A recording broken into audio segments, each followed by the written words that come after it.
ਪਾਠ 13 ਦਿੱਲੀ ਸਲਤਨਤ ਦੇ ਬਾਰੇ ਜੋ ਕੰਮ ਆਇਆ ਅਸੀਂ ਉਹ ਕਰਾਂਗੇ। ਕੱਲ੍ਹ ਅਸੀਂ ਸ਼ਾਹੀ ਦਰਬਾਰ ਕੁਲੀਨ ਵਰਗ ਬਾਰੇ ਪੜ੍ਹਿਆ ਸੀ। ਦਿੱਲੀ ਸਲਤਨਤ ਦੇ ਸੁਲਤਾਨਾਂ ਨੇ ਆਪਣੇ ਦਰਬਾਰ ਦੀ ਸਥਾਪਨਾ ਕੀਤੀ ਸੀ। ਰਾਜਕੁਮਾਰਾਂ ਨੂੰ ਅੱਗੇ ਵਾਲੀਆਂ ਸੀਟਾਂ ਅਤੇ ਜਿਹੜੇ ਬਾਕੀ ਮੰਤਰੀ ਵਿਭਾਗਾਂ ਦੇ ਮੁਖੀ ਅਤੇ ਵਿਦੇਸ਼ੀ ਰਾਜਦੂਤ ਉਹਨਾਂ ਵਾਸਤੇ ਜੋ ਸੀਟਾਂ ਸਨ ਉਹ ਸਥਾਈ ਪਰਮਾਨੈਂਟ ਸਨ। ਹਾਂ, ਆਪਣੀ ਆਪਣੀ ਸੀਟ 'ਤੇ ਅੱਗੇ ਉਹ ਬਹਿ ਜਾਂਦੇ ਸਨ। ਸੁਲਤਾਨ ਦੁਆਰਾ ਪੁੱਛੇ ਗਏ ਪ੍ਰਸ਼ਨਾਂ ਦਾ ਉੱਤਰ ਦੇਣ ਲਈ ਵਿਭਾਗਾਂ ਦੇ ਮੁਖੀ ਹਮੇਸ਼ਾ ਉੱਥੇ ਹਾਜ਼ਰ ਰਹਿੰਦੇ ਸਨ। ਫਿਰ ਅਗਲਾ ਵਰਗ ਸੀਗਾ ਕੁਲੀਨ ਵਰਗ, ਨੋਬਲ।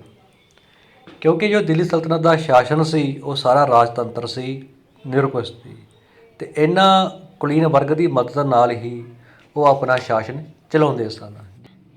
ਜਿਵੇਂ ਇਲਤੁਤਮਿਸ਼ ਨੇ 40 ਸਰਦਾਰਾਂ ਦਾ ਇੱਕ ਗੁੱਟ ਬਣਾਇਆ ਸੀ, ਗੁੱਟ ਸ਼ਾਸਨ ਪ੍ਰਬੰਧ ਨੂੰ ਵਧੀਆ ਚਲਾਉਣ ਲਈ, ਜਿਸ ਨੂੰ ਚਾਲੀਸਾ ਕਿਹਾ ਜਾਂਦਾ ਸੀ। ਅੱਜ ਅਸੀਂ ਕਰਾਂਗੇ ਭੂਮੀ ਸੁਧਾਰ ਅਤੇ ਲਗਾਨ ਦੇ ਸਰੋਤ। ਭੂਮੀ ਲਗਾਨ ਦਿੱਲੀ ਸਲਤਨਤ ਦੀ ਆਮਦਨ ਦਾ ਮੁੱਖ ਸਾਧਨ ਸੀ। ਜਿੰਨੇ ਵੀ ਰਾਜੇ ਹੋਏ ਉਹਨਾਂ ਦੀ ਜੋ ਆਮਦਨ ਦਾ ਸਾਧਨ ਸੀ ਸਾਰਿਆਂ ਦਾ ਭੂਮੀ ਸੀ, ਭੂਮੀ ਲਗਾਨ, ਰੈਵਨਿਊ।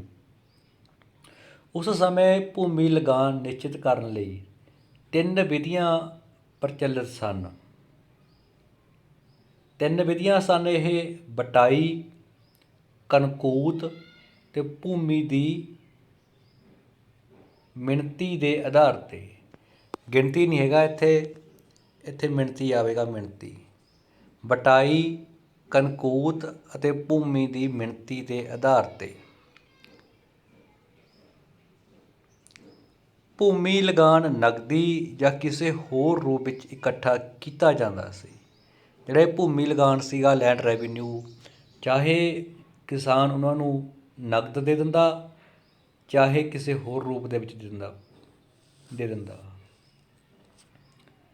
ਭਾਵੇਂ ਉਹ ਜਿਣਸ ਦੇ ਦਿੰਦਾ। ਅਲਾਉਦੀਨ ਖਿਲਜੀ ਨੇ ਭੂਮੀ ਸੁਧਾਰ ਵੱਲ ਵਿਸ਼ੇਸ਼ ਧਿਆਨ ਦਿੱਤਾ। ਜੋ ਅਲਾਉਦੀਨ ਖਿਲਜੀ ਸੀ ਉਸਨੇ ਭੂਮੀ ਸੁਧਾਰ ਵੱਲ ਵਿਸ਼ੇਸ਼ ਧਿਆਨ ਦਿੱਤਾ। ਉਸਨੇ ਖੇਤੀਯੋਗ ਭੂਮੀ ਦੀ ਮਿਣਤੀ ਕਰਾਈ। ਉਸਨੇ ਖੇਤੀਬਾੜੀ ਦੀ ਨਿਗਰਾਨੀ ਕਰਨ ਲਈ ਦੀਵਾਨੇ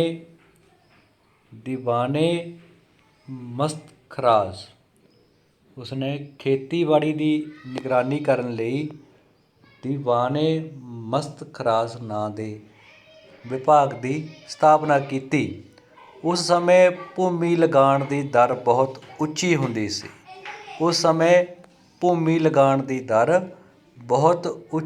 ਸੀ। ਉਸ ਤੋਂ ਬਾਅਦ ਤੁਗਲਕ ਵੰਸ਼ ਆਇਆ।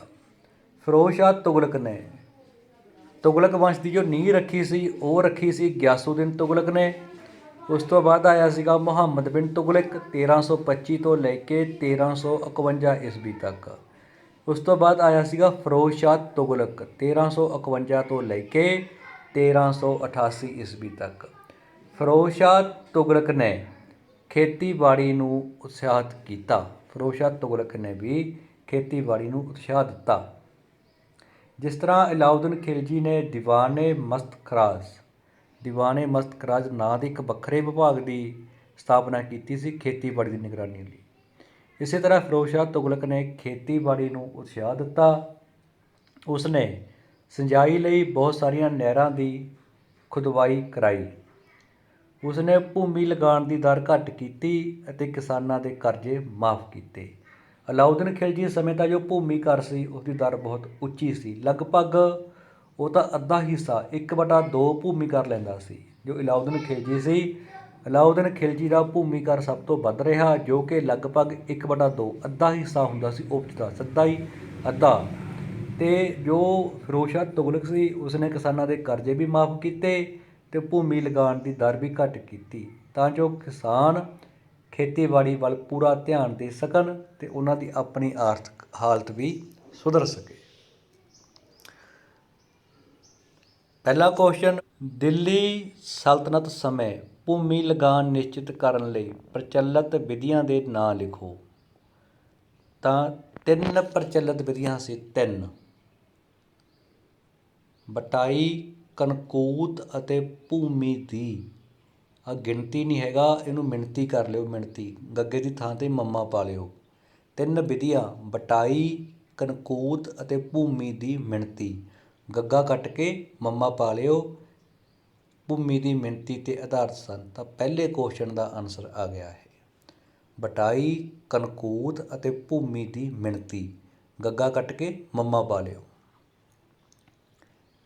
ਦਿੱਲੀ ਸਲਤਨਤ ਸਮੇਂ ਭੂਮੀ ਲਗਾਨ ਕਿਸ ਰੂਪ ਵਿੱਚ ਇਕੱਠਾ ਕੀਤਾ ਜਾਂਦਾ ਸੀ? ਜੋ ਭੂਮੀ ਲਗਾਨ ਨਗਦੀ ਜਾਂ ਕਿਸੇ ਹੋਰ ਰੂਪ ਵਿੱਚ ਇਕੱਠਾ ਕੀਤਾ ਜਾਂਦਾ ਸੀ, ਇਹ ਦੂਜੇ ਕੁਐਸਚਨ ਦਾ ਆਨਸਰ ਆ ਗਿਆ। ਭੂਮੀ ਲਗਾਨ ਨਗਦੀ ਜਾਂ ਕਿਸੇ ਹੋਰ ਰੂਪ ਵਿੱਚ ਇਕੱਠਾ ਕੀਤਾ ਜਾਂਦਾ ਸੀ, ਇਹ ਦੂਜੇ ਕੁਐਸਚਨ ਦਾ ਆਨਸਰ ਆ ਗਿਆ, ਦੂਜੇ ਕੁਐਸਚਨ ਦਾ। ਤਾਂ ਸਾਡਾ ਪਹਿਲਾ ਕੁਐਸਚਨ ਅਤੇ ਦੂਜਾ ਕੁਐਸਚਨ ਦੋਨੋਂ ਹੋ ਗਏ, ਇਹ ਤੁਸੀਂ ਦੇਖ ਕੇ ਕਰ ਸਕਦੇ ਹੋ।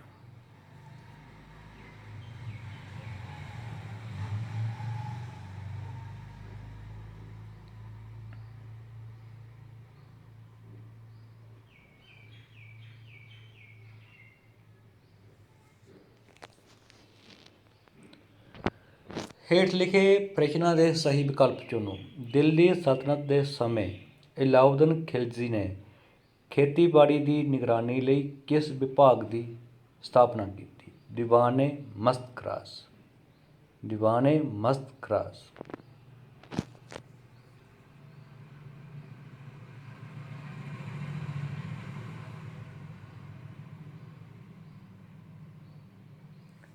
ਅਗਲਾ ਕੁਐਸਚਨ, ਦਿੱਲੀ ਸਲਤਨਤ ਦੇ ਸਮੇਂ ਉਹ ਕਿਹੜਾ ਸ਼ਾਸਕ ਸੀ ਜਿਸ ਨੇ ਬਹੁਤ ਮਾਤਰਾ ਵਿੱਚ ਨਹਿਰਾਂ ਦੀ ਖੁਦਵਾਈ ਕਰਾਈ? ਉਹ ਸੀਗਾ ਫਿਰੋਜ਼ ਸ਼ਾਹ ਤੁਗਲਕ। ਇਹ ਸੀਗਾ ਫਿਰੋਜ਼ ਸ਼ਾਹ ਤੁਗਲਕ, ਇਸ ਨੇ ਕਰਾਈ ਸੀ ਨਹਿਰਾਂ ਦੀ ਖੁਦਵਾਈ। ਫਿਰੋਜ਼ ਸ਼ਾਹ ਤੁਗਲਕ 1351 ਈਸਵੀ ਤੋਂ ਲੈ ਕੇ 1351 ਤੋਂ ਲੈ ਕੇ 1388 1388 ਤੱਕ ਰਿਹਾ ਸੀ।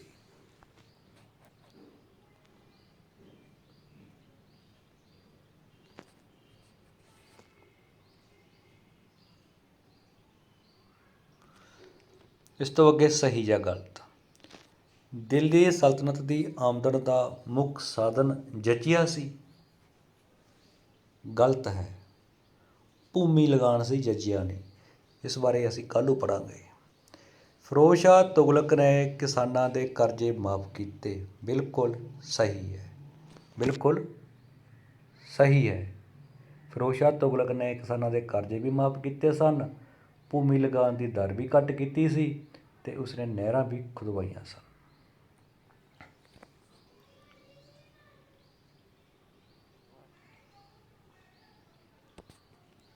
ਇਸ ਤੋਂ ਅੱਗੇ ਇਹੀ ਸਲਾਈਡ ਅੰਗਰੇਜ਼ੀ ਮਾਧਿਅਮ 'ਚ।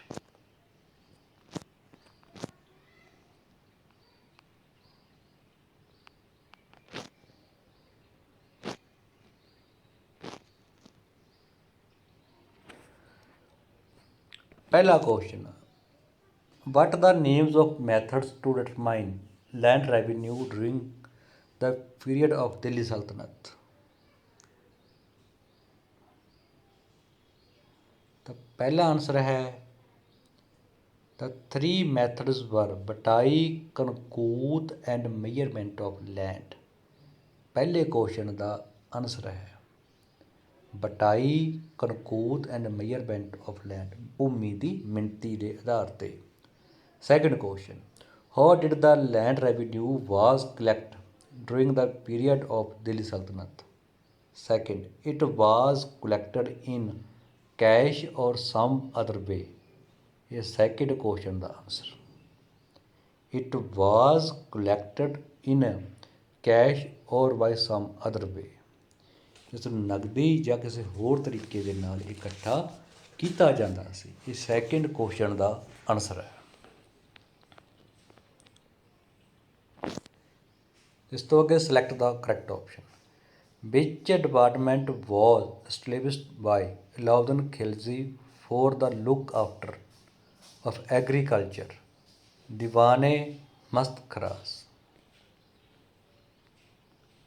ਦੀਵਾਨ-ਏ ਮਸਤ-ਖਰਾਸ, ਦੀਵਾਨ-ਏ ਮਸਤ-ਖਰਾਸ। ਪਹਿਲੇ ਕੁਐਸਚਨ ਦਾ ਆਨਸਰ ਹੈ, ਇਹ ਦੂਜੇ ਦਾ।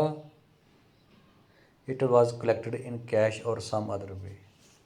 ਦੀਵਾਨੇ ਮਸਤ ਖਰਾਸ ਪਹਿਲੇ ਕੁਐਸਚਨ ਦਾ ਆਨਸਰ ਹੈ। ਸਿਲੈਕਟ ਦਾ ਕਰੈਕਟ ਆਪਸ਼ਨ। ਇਸ ਤੋਂ ਅੱਗੇ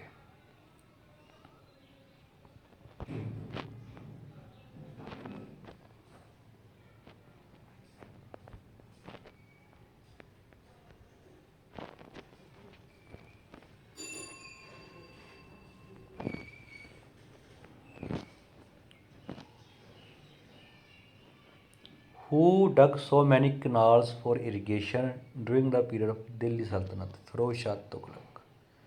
The main source of income of Delhi Sultanate was jizya. False. Land revenue से jizya नहीं से। False. Firoz Shah Tughlaq waived off the loans given to the farmers. True. ਇਸ ਤਰ੍ਹਾਂ ਅਸੀਂ ਅੱਜ ਵਾਲੀ ਸਲਾਈਡ ਦਾ ਕੰਮ ਅੰਗਰੇਜ਼ੀ ਅਤੇ ਪੰਜਾਬੀ ਦੋਵਾਂ ਮੀਡੀਅਮ ਦੇ ਵਿੱਚ ਕੀਤਾ। ਵੀਡੀਓ ਵੱਧ ਤੋਂ ਵੱਧ ਵਿਦਿਆਰਥੀਆਂ ਨੂੰ ਸ਼ੇਅਰ ਕਰੋ ਤਾਂ ਜੋ ਉਹ ਆਪਣਾ ਕੰਮ ਕਰ ਸਕਣ। ਧੰਨਵਾਦ।